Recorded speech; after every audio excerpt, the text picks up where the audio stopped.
Colbey Ross, Pepperdine standout. He is a walking bucket. He enters his senior season with back-to-back all-WCC first-team awards. He can be found on Twitter at c._Ross. I'm Bryan Fenley. I'm on Twitter at Bryan Fenley with Fox Sports Radio. And Colbey, I know you saw this because a couple days ago, I had your coach on, and I asked him about you. And he said, quote, "I have probably one of the more underappreciated guards in America. I don't mean in the WCC. I mean in the country." How do those profound compliments from Coach sit with you? It means a lot just knowing at the end of the day he has my back and he knows how good I am and how hard I work. I feel like throughout these years I've proven myself, numbers don't lie, the stats are there, and I feel I've proven myself and gotten better each year. And so I do feel underappreciated, overlooked, things like that. But I just know if I have him on my side, then I'll be good at the end of the day. Do you revel in being underappreciated? Do you embrace it? Is that reputation something of being underrated that you can foster and use to your advantage? 100%. For me, I just feel like I have the biggest chip on my shoulder, and that motivates me to go out every workout, every practice, every game, just to prove people wrong, to prove to myself how good I really am, and just to show people that it doesn't matter if I'm at Pepperdine or wherever. Like, I'm gonna be the hardest worker, and I'm gonna show up every time. When did that chip start to resonate? I think honestly from when I was like playing AAU. I played for a club team down here, which was a really good one. And at the time, I mean, I wasn't really starting. Uh, I would play, maybe half the game, stuff like that. But I felt like I was one of the better guards on that team, and I wasn't starting, wasn't getting the minutes I wanted. And so from then on, I ended up switching club teams, and that basically, created a chip on my shoulder. And then from then on, started getting more offers. And I still thought I should have got some, Power Five offers, maybe a Pac-12 offer here, but it just never came. And so that's where the chip on my shoulder came from. And I feel like at every level, I'm going to have it there because I'm going to be overlooked, in my route to the NBA or professional is, going to be harder than the rest, but I'm going to embrace it. It's nothing you can't accomplish, and those Power Five schools are looking at you now, Colbey, and they're thinking, "My goodness, what a mistake we made." I look at the game when you tore it up against USC, and you went off for I think it was over 30 points, and you dominated individually in that. And then, how about the way you ended last season? If there was a movie trailer to the motion picture, this was the ultimate tease because I think it was the WCC tourney quarterfinals. You had 43 points against St. Mary's. I was watching that game, 7 of 13 from three-point land, 10 of 11 from the free throw line. What was the best compliment you received after that game? Was it from a family member? Was it from a fan? Was it from maybe a coach? A text that you got, a call, a voice message? There had to be, you must have been inundated with people reaching out to you. Yeah, I mean, there was a lot of people reaching out after that game. A lot of love that was shown. But I mean, anytime I hear anything from my family, that's what means the most to me because I know they've been there from day one. So whatever they say, I know like it's heartfelt, and they got my back at the end of the day. You are so close to becoming the all-time scorer at Pepperdine. I think you only need 23 points, which you should get by a half of a game by the trajectory you are on. And you are already the all-time assist leader with 647 and counting. heading into your final season. And also, when I had a chance to talk to Lorenzo Romar, your coach, he said how important it was to see that Colbey finished his senior year on the upswing and a chance to play postseason basketball, which the program has not been able to get to. It's been close, but hasn't been able to get to since I think the early 2000s. You know how good you are. You see the ample amount of talent around you. What would it feel like if you were to leave with that exclamation point, with a chance to play postseason ball for your senior year? That I feel like that's what I dreamed about growing up is like, playing in the NCAA tournament. Um, that's what I worked for. I mean, the records and the stats are great, but I'm a winner and I want to be known for winning. So if I can go out for my last year and make it to the NCAA tournament, that'll just be the exclamation point, like you said. Right now, where are you getting your most basketball work in? Where are you playing as far as gyms or outdoor courts? How are you getting in your reps until a season starts? So earlier in the summer, I was mostly just outdoors, getting on a couple of Zoom calls, with the trainer I know, and we were just doing Oh, wow. some ball handling stuff outside for like every day for like 3 weeks, honestly. And then my brother has been working at a gym, and so he trains me, and so we've been, you know, 3 or 4 times a week, as much as we can, getting in the gym, multiple workouts a day type thing. So the last month or two has been really good with, getting workouts Who's the better basketball player, you or your brother? in. A I chance mean, for you to brag.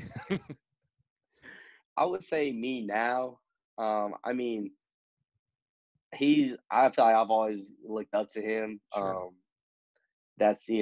I've always competed with him. So, that's where I got my, competitive attitude from is, trying to beat him in anything I do. But I would say now I'm definitely the, the better basketball player. I would have to agree with that. What was the hoop you got the most work in growing up? Where was it? Uh, it was in my basement, honestly. In Yeah, your it was growing. basement?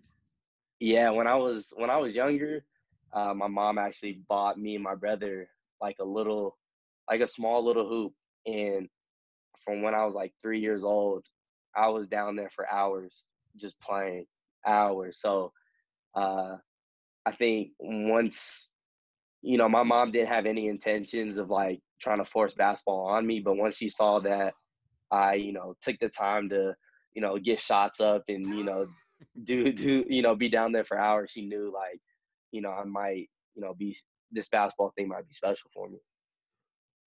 What was it about the game initially that you fell in love with? Just the process, improving people wrong, um, just the process of getting better and seeing my game develop. And I feel like once in high school, I think my sophomore year, uh, I started doing extra workouts because before that I would do extra workouts, but it wasn't as consistent. But I think uh, beginning of my sophomore year that summer, me and my JV coach, we were working out every day before, after practice. Just having a consistent schedule and seeing how going from my freshman year averaging in high school averaging like 5 points to going to my sophomore year averaging 17, like I knew once I saw those numbers increase and saw how much better I got, I knew like the work is undefeated. um that I can always trust, if I work hard, that at the end of the day things will be good.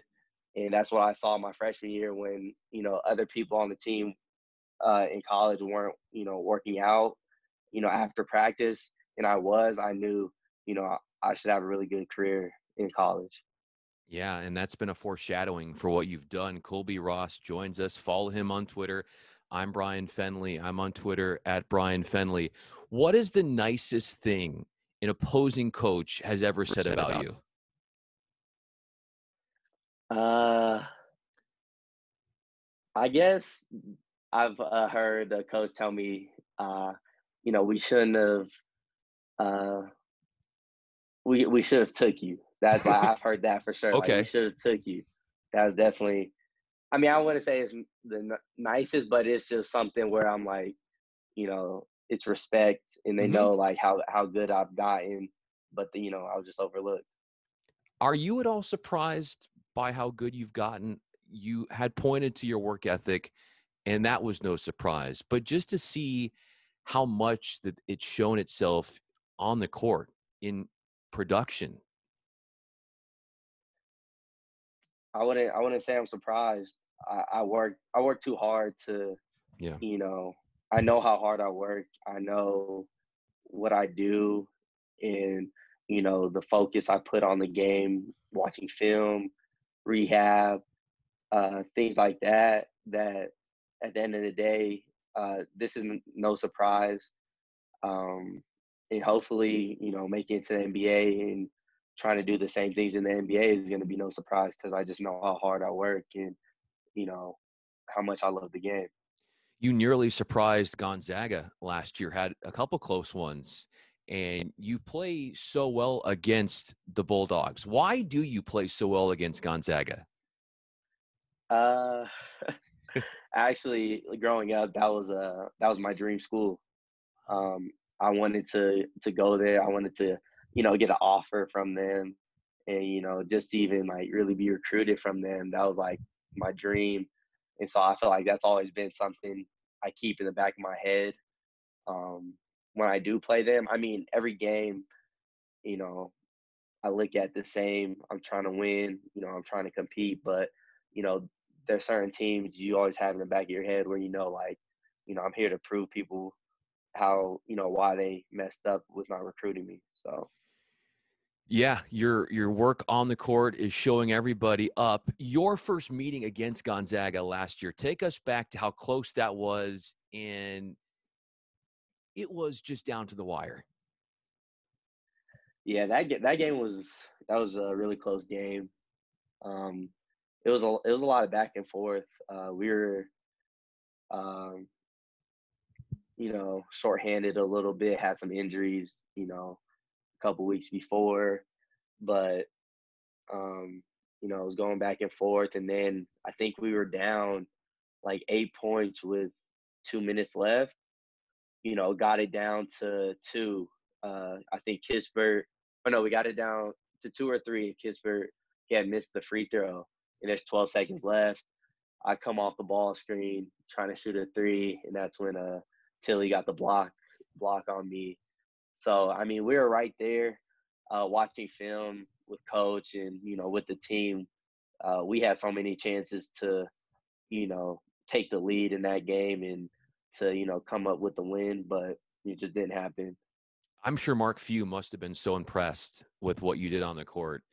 Did he ever say anything to you after the game just because of how well you played, or Yeah, a lot of times after the game, he just tells me, you know, how great I did or things like that, and I have a lot of respect for him. I think he's a great coach in what he does with Gonzaga. So it's always good to hear those things coming from uh, a great coach like that. and you got a great coach in Lorenzo Romar. Definitely, definitely. When did he ever get on you the most? When was that moment? And it could be in a good way because it could have inspired you to do something. But like, do you remember a moment where he really got into you and it ended up being a positive for you in the end? Uh, yeah, I think there was a moment. I don't know. Yeah, there's been a couple moments where in practice actually, I might not get a foul call or something, and might say something back, and he's actually, usually, we have a good relationship where we can talk about things, and you know, he can tell me things I need to work on, but like sometimes if I'm not doing the right thing or my attitude's not right in that situation, I was mad about a foul call in practice. he didn't go off on me, but he raised his voice a little bit.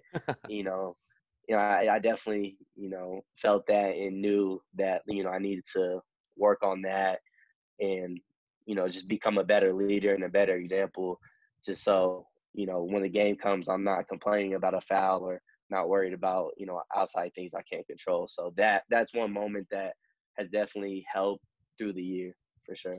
Your game, I can see bits and pieces of, and you've talked about this, James Harden and Trey Young. In what ways do you want to individualize, and how are you breaking away from those that you look up to in the NBA or in college and creating your own identity? I guess it's just kind of you know it's taking bits and pieces of their games, but making it my own. For me, it's like I'm my own player.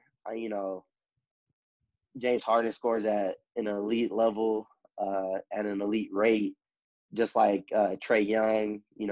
With how quick he is, how deep he shoots threes, things like that. So I just try to take those little things that they do and add it to my game. But at the same time, I'm a 6'1", 100, 80-pound guard. I'm not, you know, over athletic, coming down the lane dunking on people. So I got to make things my own and try to find ways, to get to the free throw line like James Harden, to come off the pick and roll, have my reads and be able to pass the ball. So I think that's what I've tried to figure out, through my college career so far. What's an added element of your game that you are going to unveil your senior year that you hadn't gotten to your first 3 years, or you hadn't developed it to a point where you're ready to show it off in a game? Um, I wouldn't even say it's an added element just to my game. I guess it's, I mean, for me, it would be being the best leader for my team, one, and then just showing how good of a team we are by winning. Um, I feel like skill wise, I do a lot of good things, but if I did those things and we were winning, then things would be great. So that's one thing, just being a better leader for my team, getting the most out of my teammates, and showing how good Pepperdine basketball really is. Two more questions for you. Colbey Ross is with us. I'm Bryan Fenley. The most memorable win at Pepperdine for you, when you were most elated, when was it? I'll probably say uh, this year, hitting the game winner at San Diego, or versus San Diego at Pepperdine. Yeah, that'd be the best for me. Take us back to the play and how it was scripted. Did you improvise? How did it all come forward for you? So they had the ball. It was, yeah, this tie game. They have the ball with, I think, 10 seconds. Their guard comes down, comes off the ball screen. Uh, Cedric Altman is playing defense on him, contests with a high hand, makes him shoot a contested three. Then we get the rebound. Keith Smith gets the rebound. And right when he gets the rebound, I start, making my way to the top of the key to, ask for the ball. And right when he got it, he just tossed it to me. And then there's a defender guarding me, try going, just weaving in and out basically. And then I knew I had about three dribbles to get the Okay. shot off. So once I took that third dribble and I was behind three, I just had to create a little separation. So gotta like step back, maybe a small little push off, to get to the shot. But I knew like once I got it and once it left my hand, it felt good. So uh, that's just always gonna be remembered. That is a sign of more to come for you, Colby, as you continue to make more game winners. My final question for you is, as you've gotten the chance to work with Lorenzo Romar, is there a story that he's told you from when he's coached at other spots? Like, he's had so many NBA guys that he has tutored along the way, where he can take a story from his past and share that with you. Is there one that he's shared with you about molding a player that went on to the NBA that you remember him talking to you about? Yeah, we were actually talking about like this year talking about Brandon Roy just because right now I'm going through the draft process and Mhm. things like that, and he was just saying how after Brandon Roy's junior year, um, he had interest from the NBA, but they weren't telling him he was they were saying he's going to be a second round pick. And that once he knew that, he said he was going to go back for his senior year. And coach was just telling, and then he ended up being, a first round pick. And then coach was just, telling me that, you know, don't set, I don't need to settle for anything like, if it doesn't look good, that I can, come back for my senior year, improve my draft stock. So hearing him like talk to me about Brandon Roy, who's a legend, Mhm. a really good basketball player, and him kind of not comparing, but talking about the same situation where it just made me feel like, I can trust what he says. I know what he's talking about. And he's talked to me about, Isaiah Thomas and Yeah. his, yeah, his, role that he had on the team and his just path to the NBA, things like that, just his work ethic and how like he compares me and him and things he does, things I do. So Wow. he always has great stories whenever, if we're on the plane together or if me and him are in a meeting, I just get to ask him about different players or different situations he's been in. So it's always good to just have those one-on-ones with coach. Totally. And I guess, are you still kind of figuring out what you're doing, as far as like the NBA and in college? Where are you right now? Because I know with everything that's going on, stuff is getting pushed back with the draft and all that. But like, I know you have so much to show for, but you have so much you've already shown.